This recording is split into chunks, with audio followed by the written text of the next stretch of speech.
been a while since I've made a video. I don't have a laptop anymore. I only have my phone. So the image quality is like, it's just okay, like 12 megapixel, I think it is.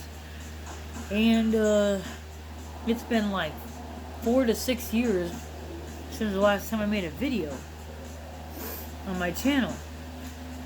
And I was like, man, I really want to get into this. What should I talk about?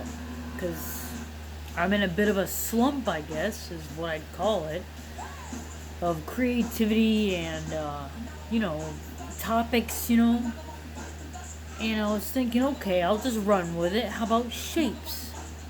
I love geometry, I love mathematics, physics, science. And I was like, okay, we can, do the basics. Talk about shapes, like, what defines a shape exactly? Like, a shape, we'll say a square. A square is defined by 4 sides, all equal in length. And a square is obviously a certain size, too big, and you don't really see that it's a square because your perception and perspective can only see so much. If it's too big, you just see like half of a line or like however big it is. Too small, and now it's like, where is it? Does it have sides? I can't really tell. You can't see that it's a square. So there's like obviously a perfect size to define a square, where you don't focus on how big or how small it is. You can clearly see that it's a square. Like, it's got to be perfect, obviously.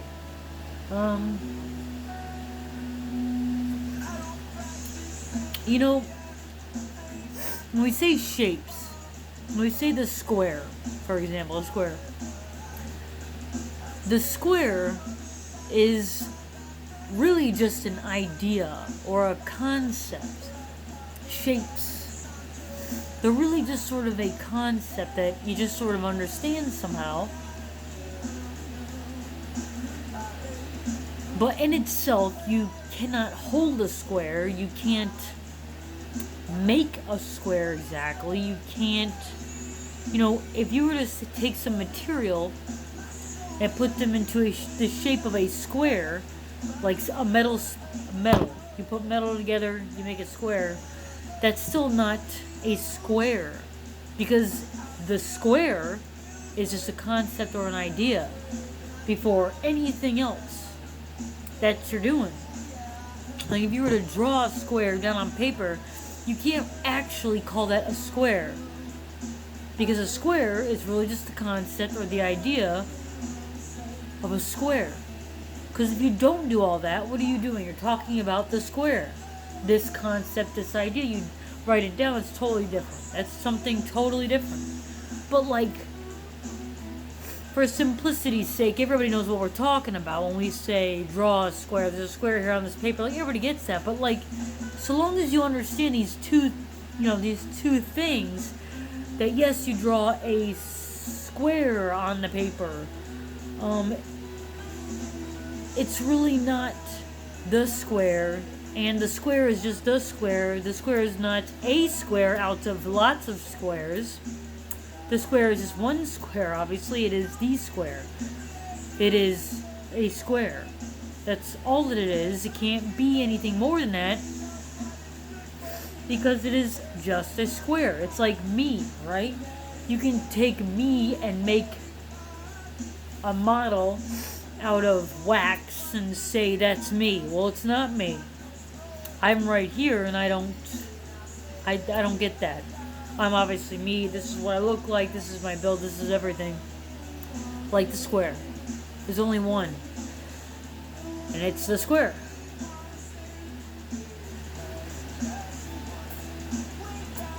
Alright, but for simplicity's sake, everybody seriously just talks normal about it, and I get that too. It's just important to understand that other thing that defines a shape or a square. Same thing with numbers, Numbers, until you write it down, what is it, right? It's the same thing as square. A 1 is just a 1, And it's really interesting when it comes to numbers, because numbers, we just happen to understand this huge rubric about them. Like, you can divide 2 into 4. You can divide 2 into 6. You cannot evenly divide 5 by 2. You can't. You're gonna get a remainder. That's not divisible. It's like you can, but there's remainders. But you can take 6 divided by 2, you get 3, and that's perfect. All the other ones are like kinda sorta divided into. Like, you kinda sorta can divide 5 by 2, kinda sorta, because it's like 2 point blah blah blah. It's not exactly. It's not exactly. You're getting into complicated math, kind of, when you think about it. It's very simplistic, but it's like actually quite complicated. So it's interesting that 2 has the ability to divide, to go into 4, and to go into 6 or 44. And we know that, like, definitely, that's its ability. This is what 2 can do, and we know this. Can't divide into 3, unless you want, unless the concept of remainders comes into play. Evenly. It can't go into it evenly. And we just know this. So we know that numbers have certain abilities. Like, this is these abilities are sort of like a magical rubric that these numbers can perform. Or can't perform.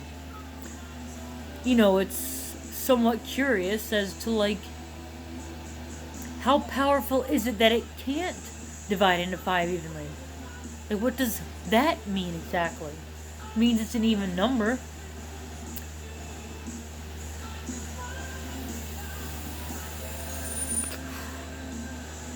It's a very interesting concept. And, like, we'll brush over a circle for just a minute. There's a few things I gotta say about the circle. I got this new vape thing. Check that screen out. That's cool. I can change that option on here too. It's a touch screen. So you just swipe that little thing that was there, that arrow down at the bottom. Alright. Alright, so a circle, right? A circle can be described as pi. Also, another concept like the square, And the thing about pi is that it's a constant. It's declared a constant. I guess there's like some kind of a supercomputer somewhere that's been calculating pi and like all the remainders for, I don't know, probably 25 or so years. And it's still going. And the interesting thing about pi is, though, we declared it a constant. Like, it just keeps going, almost as if it has, almost as if it's an operational system of its own. Like the circle somehow is moving. Some sort of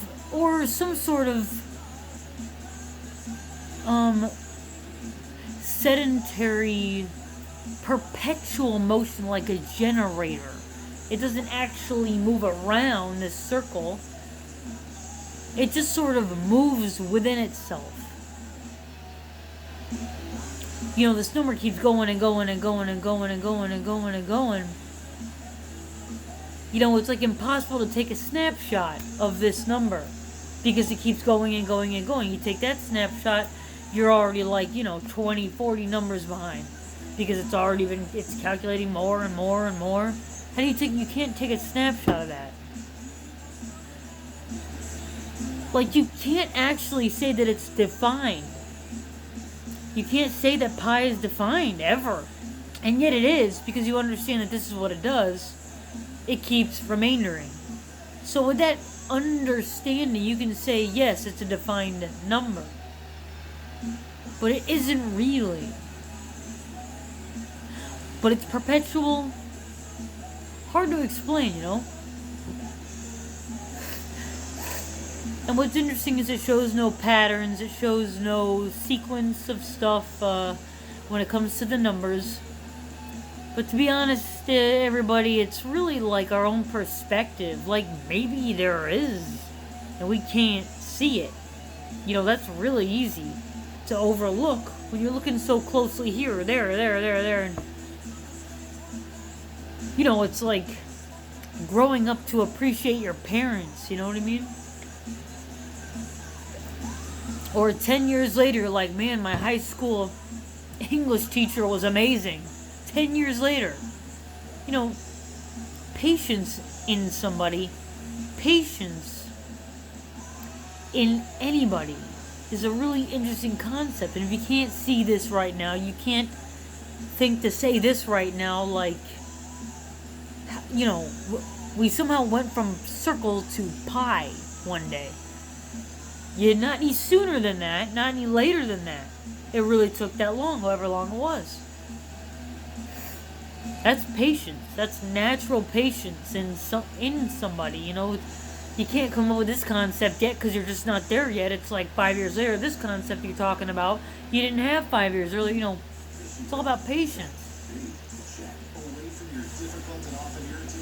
And it's like some sort of a constant. So it perpetuates this non-conformative number, and it just keeps going and going and going, like some kind of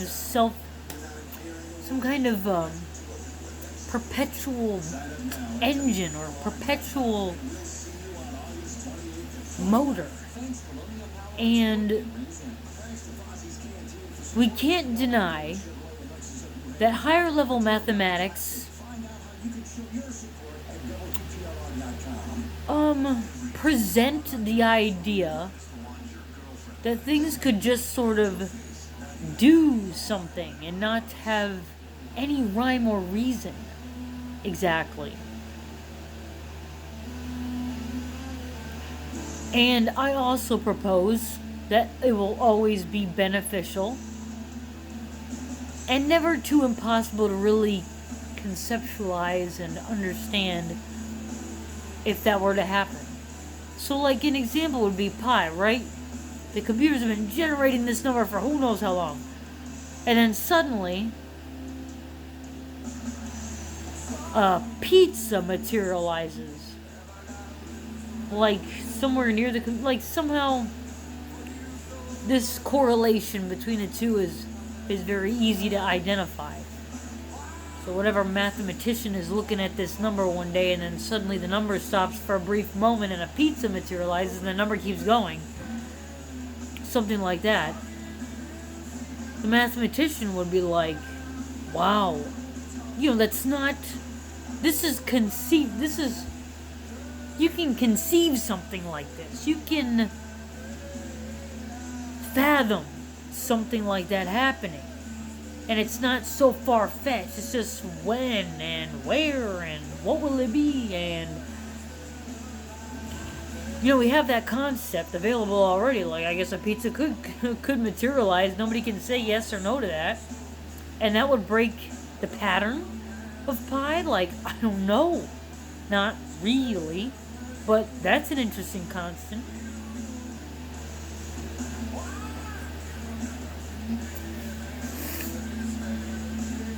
So is that to say that pizza is a constant? Probably. I have no idea.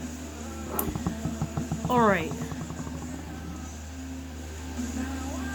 I'm trying to think if there's anything else I could brief right now for you guys before, like, I try to think of the next topic.